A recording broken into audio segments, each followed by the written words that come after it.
Hello everyone, welcome back to library science notes. हम information consolidation के बारे में पढ़ रहे हैं, जिसमें मैंने आपको अराउंड 4 वीडियोस पहले ही प्रोवाइड करा दिए हैं। एक है जो ओवरऑल एक्सप्लेनेशन है टॉपिक का, दूसरा है जिसमें हमने बेसिक कवर किए हैं, और तीसरा जिसमें हमने उसके कुछ बेनिफिट्स के बारे में बात की है। अगर आपने प्रीवियस वीडियोज़ नहीं देखे हैं तो पहले उसको देख लीजिए, जिससे कि आपको ये टॉपिक समझने में आसानी होगी। आज हम पढ़ रहे हैं कुछ स्पेसिफिक टर्म्स के बारे में कि उनका इस चैप्टर में क्या मीनिंग होता है। हर एक जो वर्ड है उसका एक स्पेसिफिक मीनिंग होता है जब आप जनरल टर्म्स में बात करें, यानी इन जनरल बात करें। बट जब किसी भी सब्जेक्ट के साथ, किसी स्टेटमेंट के साथ उसको यूज़ किया जाता है तो उसका मीनिंग जो है वो बदल जाता है। जैसे यहाँ पे लिखा हुआ है पैकेजिंग, ठीक है। तो पैकेजिंग का इंफॉर्मेशन को कंसोलिडेट करने में क्या योगदान है, क्या मीनिंग है। पैकेजिंग का मतलब सिंपली यही होता है कि कोई भी इंफॉर्मेशन जो है उसको आप रिकॉर्ड कर रहे हैं मतलब कहीं ना कहीं स्टोर करके रख रहे हैं। अब वो रिटन हो सकता है, वो कोई PDF हो सकता है, ठीक है, कोई डेटाबेस हो सकता है, कोई ऑडियो फॉर्मेट, वीडियो फॉर्मेट हो सकता है, कुछ भी हो सकता है। आपने उसको एक माध्यम में, एक मीडियम में स्टोर करके रखा हुआ है, that is known as packaging of the information. यानी आपका पैकेज तैयार हो चुका है, अब आप उसको डिलीवर कर सकते हैं। फिर हम आ जाते हैं रीपैकेजिंग क्या कहता है। देखिए, रीपैकेजिंग जो है वो कोई नया वर्ड नहीं है, ये बहुत टाइम से यूज़ हो रहा है। लेकिन जैसे जैसे टेक्नोलॉजी में एनहेंसमेंट होता है, नई टेक्नोलॉजी आती रहती है, डेवलपमेंट होता रहता है, तो जो इसका जो रीपैकेजिंग वर्ड है, इसका जो मीनिंग है वो और ज़्यादा एनहेंस्ड हो गया है, क्योंकि ये प्रोसेस और आसान हो गई है, ठीक है। रीपैकेजिंग के थ्रू क्या हो रहा है, ज़्यादा से ज़्यादा यूजर्स तक पहुँचने में आसानी हो रही है, ज़्यादा से ज़्यादा लोगों तक पहुँचने में आसानी हो रही है। जैसे मैं आपको एक एग्जाम्पल दूँ, मान लीजिए आपने किसी भी एक ऑनलाइन शॉपिंग वेबसाइट से जा करके सामान परचेज किया है, तो क्या पहले ये इस जो डिलीवरी है ये इतना आसान था? नहीं। जब नया नया ऑनलाइन मार्केटिंग का सिस्टम आया था, ऑनलाइन शॉपिंग वाला, तो बहुत लोग हेजिटेट करते थे क्योंकि थोड़ा सा कॉम्प्लिकेटेड था, ईजी इतना रिटर्न नहीं था उसमें। थोड़ा सा लोग घबराते थे कि साइज़ फिट होगा नहीं होगा, जो भी चीज़ें हम मंगा रहे हैं, इलेक्ट्रॉनिक्स गैजेट्स वगैरह अगर बहुत महंगे ले रहे हैं तो क्या ट्रस्ट वर्दी रहेगा कि नहीं रहेगा, बहुत सारी चीज़ें थी। लेकिन अब जैसे जैसे टेक्नोलॉजी उसमें और ज़्यादा यूज़ होते जा रही है, वैसे वैसे वो जो प्रोसेस है वो और ज़्यादा स्मूथ होते जा रहा है। आपको इतना सोचने की ज़रूरत नहीं पड़ती, आप ट्रस्ट कर सकते हैं, ठीक है। आपको प्रोसेस ईजी लगता है, आप आसानी से काम कर सकते हैं। कोई भी पर्सन जो बहुत ज़्यादा जिसको टेक्नोलॉजी की ज़्यादा जानकारी नहीं है, वो भी बहुत आसानी से ये एप्लीकेशंस यूज़ कर सकता है और शॉपिंग वगैरह कर सकता है ऑनलाइन। तो आसान हो गया है, तो ज़्यादा लोग यूज़ कर पा रहे हैं, ठीक है। और किसी भी फ़ोन में बहुत इजीली आप यूज़ कर सकते हैं, ऐसा कुछ बहुत टेक्निकल चीज़ भी नहीं है। तो ज़्यादा से ज़्यादा यूजर्स तक पहुँचने में आसानी हो रही है। तो रीपैकेजिंग का क्या मतलब होता है? साधारण भाषा में बताया जाए तो इसका सिर्फ इतना ही मतलब है कि जो इन्फॉर्मेशन आपके पास पहले से है उसको इस तरीके से दूसरे को प्रेजेंट करना कि वो उसको ज़्यादा अच्छे से यूज़ कर पाए, ज़्यादा बेहतर समझ पाए, उससे ज़्यादा ईजिली कनेक्ट कर पाए, उसकी भाषा में हो। यानी ट्रांसलेट करने की ज़रूरत है तो ट्रांसलेट करके दे दीजिए, ठीक है। अगर उसको कंसाइज करने की ज़रूरत है तो कंसाइज करके दे दीजिए। बस यही चीज़ है रीपैकेजिंग। रीपैकेजिंग का कॉन्सेप्ट क्या कहता है? ये कहता है कि जो इन्फॉर्मेशन है उसको फ्रेश बनाने की कोशिश करना, यानी दोबारा से उसको रीपैकेज करना, उसका स्ट्रक्चर वगैरह चेंज करना, उसको थोड़ा सा अट्रैक्टिव बना देना, और ताकि ज़्यादा इफेक्टिव हो जाए, जो लोग यूज़ करना चाहें उनके लिए ज़्यादा इफेक्टिवली काम कर सके। जैसे मैंने आपको प्रीवियस वीडियोस में भी बताया है कि कोई ऐसी भाषा है जो आप नहीं समझते हैं और वो डॉक्यूमेंट जो है वो आपके लिए यूज़फुल है, ये आपको नहीं पता, बट अगर आपको उसका ट्रांसलेटेड वर्जन मिल जाता है तब आप समझ पाते हैं कि हाँ, ये एक्चुअली इसमें जो कंटेंट लिखा हुआ है मैं वही ढूंढ रहा था। कई बार ऐसा होता है ना कि आप लाइब्रेरीज वगैरह विजिट करते हैं, आप कोई बुक ढूंढ रहे हैं तो आप अपनी भाषा में ढूंढ रहे हैं कि मुझे यही पर्टिकुलर टर्म के बारे में जानना है या यही टॉपिक के बारे में पढ़ना है। तो ज़रूरी नहीं है कि आप जिस लैंग्वेज में ढूंढ रहे हैं, जिस सब्जेक्ट में ढूंढ रहे हैं, आपको उसी में मिले। ऐसा भी हो सकता है कि जो टॉपिक आप ढूंढ रहे हैं वो आपकी भाषा में नहीं है, आपके सब्जेक्ट में नहीं है, लेकिन जितना आप जानकारी चाहते हैं एग्जैक्ट वही जानकारी किसी दूसरी भाषा की दूसरी बुक में लिखी हुई है, किसी दूसरे सब्जेक्ट में लिखी हुई है। तो वो वहाँ पे क्या है, वहाँ पे गैप है। बट वो गैप कैसे ब्रिज होगा? जब वहाँ की इन्फॉर्मेशन कंसाइज करके, ट्रांसलेट करके आपको पहुँचा दी जाएगी। तो ये रीपैकेजिंग का कॉन्सेप्ट। इन्फॉर्मेशन को रीपैकेज करना, दोबारा से उसका फॉर्मेट तैयार करना इसीलिए किया जाता है ताकि जो लाइब्रेरी के यूज़र्स हैं उनको आसानी हो समझने में, इस्तेमाल करने में। Packaging information and arranging all these materials in a way that is appropriate जिस भी यूज़र के लिए हम ये काम कर रहे हैं उसको ध्यान में रखते हुए हमें ये काम करने की ज़रूरत है कि उसके लिए ये किस पर्टिकुलर ग्रुप ऑफ यूज़र्स के लिए इन्फॉर्मेशन बनाई जा रही है, उनको ध्यान में रख के हम अपना काम करते हैं। इन्फॉर्मेशन रिपैकेजिंग का जो प्रोसेस है वो डिपेंड करता है मटेरियल के ऊपर और कंटेंट के ऊपर कि जो आप इन्फॉर्मेशन फर्दर प्रोवाइड करना चाहते हैं उसकी अवेलेबिलिटी है कि नहीं, और दूसरा इसमें जो आप कंटेंट दे रहे हैं वो आप कहाँ से लेकर के आएंगे। जो कंटेंट आप दे रहे हैं वो पब्लिश्ड मटेरियल हो सकता है, जैसे कि पब्लिश मटेरियल में क्या चीज़ें हो सकती हैं, तो कोई रिसर्च ऑर्गेनाइजेशन है उसका डेटा हो सकता है, गवर्नमेंट है, गवर्नमेंट के द्वारा पब्लिश किए गए कोई स्टैटिस्टिकल रिपोर्ट हो सकती है, या कोई इलेक्ट्रॉनिक इंफॉर्मेशन हो सकती है, कोई ऑनलाइन सर्विस हो सकती है, किस तरीके का नेटवर्क हो सकता है, किसी संस्था के बारे में जानकारी हो सकती है, ये कोई भी चीज़, ये जो चीज़ें हैं ये सारी की सारी मटेरियल में काउंट होती हैं और यहाँ से आप इंफॉर्मेशन एक्सट्रैक्ट करके रीपैकेज करके यूज़र को पहुँचा सकते हैं। रीपैकेजिंग ये कहता है कि जो इन्फॉर्मेशन पहले से एक पर्टिकुलर फिजिकल मीडिया में थी, यानी वो पहले से एक फॉर्मेट में थी, उसी को दोबारा से किसी और मीडियम में प्रेजेंट करना, विच इज़ रीपैकेजिंग। इसमें क्या क्या हो सकता है, जैसे इंफॉर्मेशन ट्रांसलेशन सर्विस होती है कि आप कोई जानकारी एक भाषा से दूसरी भाषा में दे रहे हैं। फॉर एग्जांपल जैसे अनुवादनी है, एक एप्लीकेशन है जो कि गवर्नमेंट ऑफ इंडिया ने लॉन्च किया हुआ है। इसमें जो हमारी भारतीय भाषाएं हैं, इंडियन लैंग्वेजेस हैं, उनमें किसी भी लैंग्वेज से दूसरी लैंग्वेज में बहुत इजीली आप ट्रांसलेशन कर सकते हैं। तो ये क्यों किया गया, क्योंकि गवर्नमेंट को भी ये पता है कि बहुत सारे लोगों को इससे हेल्प मिलेगी, उसके खुद के बहुत सारे डिपार्टमेंट्स हैं जो इसका यूज़ कर पाएंगे, क्योंकि हर कोई दूसरी भाषा को नहीं समझता। मैं कहाँ पर हूँ, मैं किस भाषा में बात कर रही हूँ, आप कहाँ पर मुझे सुन रहे हैं, ये भी अननोन है। बहुत सारे लोग आप में ऐसे भी हैं जो मेरा कंटेंट नहीं समझ पाते because of the language barrier, कि मैं हिंदी में बोल रही हूँ बट आप इंग्लिश में समझते हैं, राइट। तो क्या करना, इंफॉर्मेशन ट्रांसलेशन सर्विस जो है वो भी रीपैकेजिंग का ही एक प्रोसेस है, एक फॉर्मेट है। बिब्लियोग्राफीज जो हम देते हैं, स्पेशल बुलेटिन्स होते हैं, या किसी भी form of current awareness service जो है, SDI है, इस तरीके की जितनी भी सर्विसेज दी जाती हैं ये सब इन एग्जाम्पल्स ऑफ रीपैकेजिंग है। फॉर एन एग्जाम्पल मान लीजिए जैसे इफ्ला के बारे में आप सभी ने सुना होगा। इफ्ला की ट्रेंड रिपोर्ट अभी जल्दी ही जारी हुई थी, तो मान लीजिए वो जो ट्रेंड रिपोर्ट उन्होंने रिलीज़ किया है, या ऐसा मान लें कि कोई एक संस्था है जिसने अपना न्यूज़ लेटर जो है वो जारी किया है कि कौन कौन से इवेंट जो हैं वो कैसे क्या सब कुछ, ये सारी चीज़ें बताई हैं। तो उसमें से अगर आप कोई जानकारी किसी दूसरे यूज़र को प्रोवाइड कराना चाहते हैं तो ये एक एग्जाम्पल है कि आपने एक पर्टिकुलर मीडियम में जो इन्फॉर्मेशन पहले से पैकेज्ड थी उसको पढ़ा, उसमें से चीज़ें एक्सट्रैक्ट करी और फिर आपने जो आपके यहाँ यूज़र आ रहे हैं उनको प्रोवाइड कर दी। ये भी एक एग्जाम्पल है कि इन्फॉर्मेशन पहले से एक फॉर्मेट में है, एक फिजिकल फॉर्म में है, उसको आपने पढ़ा, आपने चेंज किया और फिर आपने उतनी ही जानकारी आगे फॉरवर्ड करी जितनी कि आपके हिसाब से आपके यूज़र के लिए जानना ज़रूरी है। अब हम आ जाते हैं कि जो इन्फॉर्मेशन रिपैकेजिंग है उसमें क्या क्या फंक्शंस होते हैं।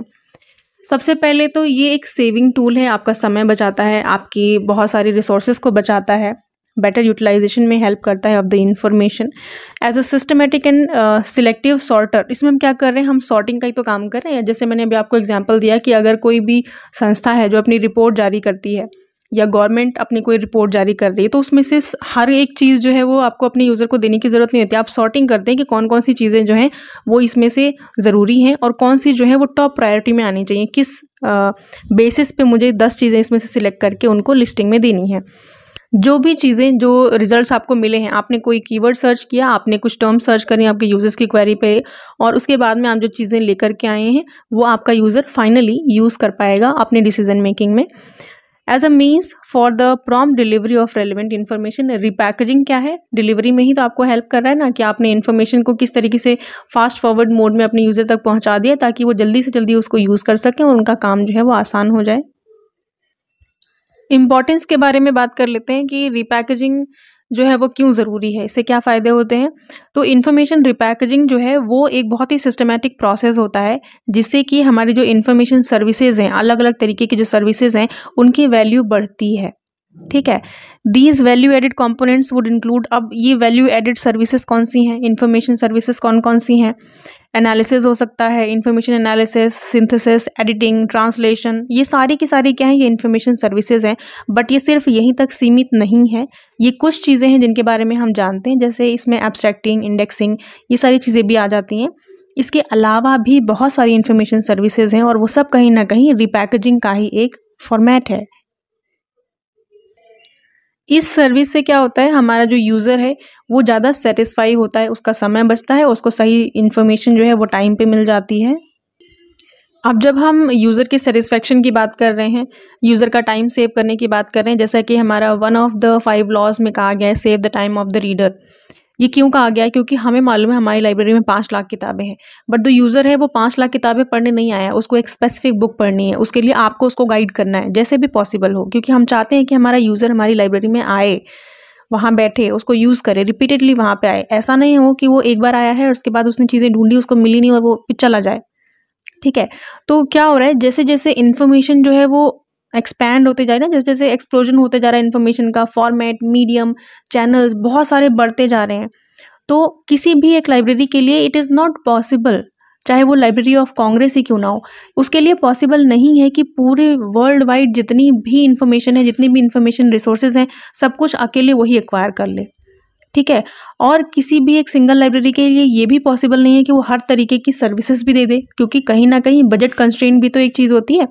जो आपका बजट अलाउ करेगा, आप उतनी ही रिसोर्सेज ला पाएंगे, उतनी ही सर्विसेज दे पाएंगे और उतने ही लोगों को सर्व कर पाएंगे। तो इसके लिए इंफॉर्मेशन रिपैकेजिंग को और ज़्यादा इफेक्टिव सर्विस बनाने के लिए ये बहुत इम्पॉर्टेंट है कि जो लाइब्रेरीज़ हैं वो ऑटोमेशन प्रोसेस की तरफ मूव करें।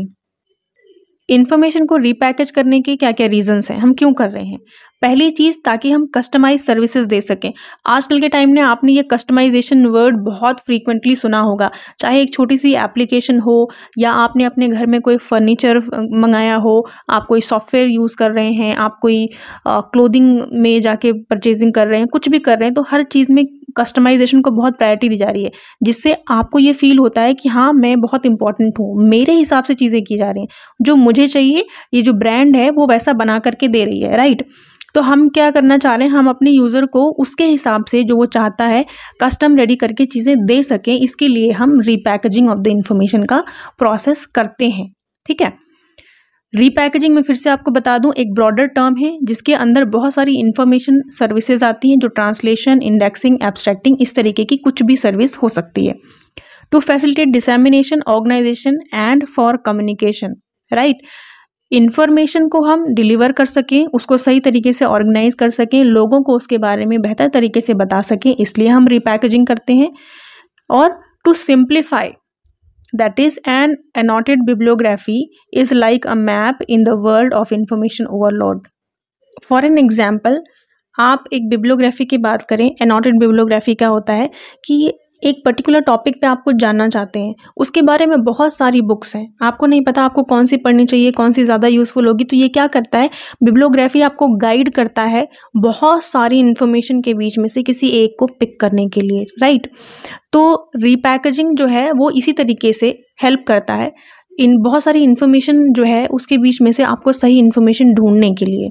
To facilitate interactivity between the user, knowledge and technology, ये जो माध्यम है ये यूज़र को टेक्नोलॉजिकल एरा में सही नॉलेज, सही इन्फॉर्मेशन तक ले जाने का, उससे कनेक्ट करने का काम करता है और आपको एक माध्यम बनाता है। मेथोलॉजी क्या होनी चाहिए इन्फॉर्मेशन रिपैकेजिंग के लिए। देखिए, सबसे पहली चीज़ तो यही है कि जिसके लिए आप इन्फॉर्मेशन प्रोवाइड करना चाहते हैं, आप उसके बारे में जानें, थोड़ा सा समझने की कोशिश करें और उनके बारे में आप जानकारी इकट्ठा करें कि आपका जो यूज़र है उसका बैकग्राउंड क्या है, किस तरीके की इन्फॉर्मेशन चाहिए होगी, क्या रिक्वायरमेंट रहती है, राइट, किस लिए वो आपकी लाइब्रेरी विजिट कर रहा है। उसके बाद आपने जो इन्फॉर्मेशन कलेक्ट करी है अपने यूज़र के बारे में, उसको थोड़ा सा प्रोसेस करें, समझें उसको, और फिर आप डिसाइड करें कि आपका जो रीपैकेजिंग है उसका फॉर्मेट कैसा होना चाहिए। क्योंकि आप यूज़र के बारे में समझ गए हैं, तो बस उन्हीं के आधार पे आपको डिसाइड करना है कि इनको किस तरीके की जानकारी किस फॉर्मेट में हमको देनी है। अब आपने जो रीपैकेज प्रोडक्ट तैयार कर लिया है, यानी आप इन्फॉर्मेशन ढूंढ करके ले आए हैं, आपने उसे कंसाइज कर लिया है, ट्रांसलेट कर लिया है, आप उसको दूसरे मीडियम में किसी को प्रोवाइड करा रहे हैं, तो ये ध्यान रखें कि वो जो आपका अब न्यू प्रोडक्ट है यानी रीपैकेज प्रोडक्ट है, उसमें जो इन्फॉर्मेशन मांगी गई थी उसके बारे में प्रॉपर डिस्क्रिप्शन, प्रॉपर डिटेल में होना चाहिए सब कुछ। क्योंकि कुछ चीज़ें जो ज़रूरी हैं, आप क्या कर रहे हैं, आपने सबसे पहले अपने जो यूज़र हैं उनको एनालाइज़ किया, उनके बारे में समझा कि किस तरीके का यूज़र है, उसे किस तरीके का कंटेंट देना इज़ यूज़फुल, जिससे वो सेटिस्फाई हो जाएं। फिर आपको ये भी ध्यान देना है कि आपका बजट क्या कहता है। अभी मैंने आपको पिछली स्लाइड में ये चीज़ बताई थी कि लाइब्रेरीज़ जो हैं वो अपने बजट के बियॉन्ड कोई भी काम नहीं कर सकती हैं। तो आपका जो रीपैकेज्ड प्रोडक्ट निकलेगा, जो रीपैकेज सर्विस आप दे रहे हैं, वो बहुत ज़रूरी है इस चीज़ को ध्यान में रख करके करना कि आपका जो बजट है वो अलाउ करता है कि नहीं करता है, और आप जिस तरीके से इन्फॉर्मेशन प्रोवाइड करा रहे हैं, आपका जो वो कैरियर है उसकी लाइफ साइकिल क्या है। सबसे पहले आपने अपने यूज़र के बारे में समझ लिया, उनके रिक्वायरमेंट के बारे में समझ लिया, कैसे सेटिस्फाई करना है, क्या इन्फॉर्मेशन देनी है, किस फॉर्मेट में देनी है, सब आपने स्टडी कर लिया। फिर आपने डिज़ाइन किया कि अब मेरा जो रीपैकेजिंग का प्रोसेस है वो ऐसे ऐसे होगा और मैं इस मीडियम में इनको ये चीज़ प्रोवाइड कर दूंगा। लेकिन जब आप जो इन्फॉर्मेशन लेकर के आए हैं उसकी फॉर्मेटिंग भी बहुत इंपॉर्टेंट है कि आप किस तरीके से उसको अरेंज कर रहे हैं। मान लीजिए 4 जगह से आप चीज़ें लेकर के आए हैं, तो आप 1 बाय 1 ऐसे ही नहीं लिख देंगे, उसको लिखने का एक तरीका होगा। जैसे आपको ऐसे लिखने के लिए जब स्कूल में कहा जाता था तो आपको बहुत सारी चीज़ें पहले से पता होती थी किसी एक पर्टिकुलर टॉपिक पे, राइट, लेकिन उसको लिखने का एक तरीका होता था ना। अगर किसी पर्सनैलिटी के बारे में पूछा है तो आप डायरेक्टली ये नहीं लिख देंगे कि इन्होंने इस सन में ये काम किया जिसकी वजह से हम आज यहाँ पर हैं, राइट, नो। आप शुरुआत करते हैं हमेशा उनके बचपन से। पहले उनकी एक भूमिका बताएंगे यानी इंट्रोडक्शन देंगे अबाउट द पर्सनैलिटी, आप उसके बारे में लिखेंगे, फिर उनके एजुकेशन के बारे में बताएंगे, फिर कैसे उनका करियर स्टार्ट हुआ उसके बारे में बताएंगे, फिर उन्हें फर्दर क्या क्या चीज़ें, क्या अचीवमेंट करी, क्या फाइट्स करी, किस तरीके से उनको ये फेम मिला, सारी चीज़ें बताते हैं ना। उसके बाद आप लिखते हैं। तो ऐसे ही जब आप अपना प्रोडक्ट तैयार कर रहे हैं तो उसमें भी ये चीज़ बहुत ध्यान रखें कि जो आपका मैसेज है वो प्रॉपर तरीके से डिज़ाइन किया हुआ है ताकि बेहतर समझ में आ सके। अब जब आपने फाइनल प्रोडक्ट डिलीवर कर दिया है उसके बाद में एक फीडबैक मैकेनिज्म भी बहुत ज़रूरी है। फीडबैक हमेशा हेल्प करता है किसी भी ऑर्गेनाइजेशन को ग्रो करने के लिए, ये हमने पहले भी इसके बारे में बात की थी। तो ये भी ज़रूरी है कि जब आप इन्फॉर्मेशन प्रोवाइड करा रहे हैं तो साथ में क्या आपने एक ऐसा सिस्टम डिज़ाइन किया हुआ है जिससे कि आप फीडबैक ले सकें। क्योंकि अगर आपने tailor made service, customise service किसी यूज़र को दी है तो उसके बारे में आप उनसे पूछेंगे भी तो सही ना कि मैंने अपनी तरफ से जज किया कि आपको ये चीज़ सूट करेगी, आपकी जो इन्फॉर्मेशन रिक्वायरमेंट है वो इस चीज़ से पूरी हो जाएगी, तो क्या ये सही रहा या आपको लगता है कि इससे बेहतर तरीका है जिससे हम आपको इन्फॉर्मेशन प्रोवाइड करा सकते हैं। तो इसके बारे में यूज़र से बात करना ये भी बहुत ज़रूरी है। अब हम कंक्लूजन पे आ जाते हैं। कंक्लूजन क्या कह रहा है कि इन्फॉर्मेशन रीपैकेजिंग जो है वो और कुछ नहीं है बल्कि एक जो पैकेज्ड इन्फॉर्मेशन है उसी को दोबारा से एक मीडियम से दूसरे मीडियम में ट्रांसफ़र करने का तरीका है। मतलब एक पहले से फॉर्मेट बना हुआ है और उसी इन्फॉर्मेशन को आप दूसरे फॉर्मेट में दूसरी तरीके से दे रहे हैं ताकि वो ज़्यादा अट्रैक्टिव लगे, ज़्यादा अट्रैक्टिव दिखे और उसका जो यूज़ है वो बढ़ जाए। बस इतना ही कहता है कि रीपैकेजिंग सर्विसेज जो है are the result of attempt to cope with the information explosion. यानी जो इन्फॉर्मेशन है वो इतनी ज़्यादा बढ़ती जा रही है, इतना ज़्यादा फास्ट ग्रो कर रही है, इतना कंपटीशन है, तो आज के समय में इतनी सारी इन्फॉर्मेशन के बीच में से वो स्पेसिफिक इन्फॉर्मेशन तक पहुंच पाना बहुत मुश्किल है जो आप जिस पे आप रिलाई कर सकें, भरोसा कर सकें और वो आपको आपके डिसीजन मेकिंग में हेल्प कर सके। इसलिए रीपैकेजिंग सर्विसेज जो है वो दी जाती हैं। तो ये इसका कंक्लूजन है।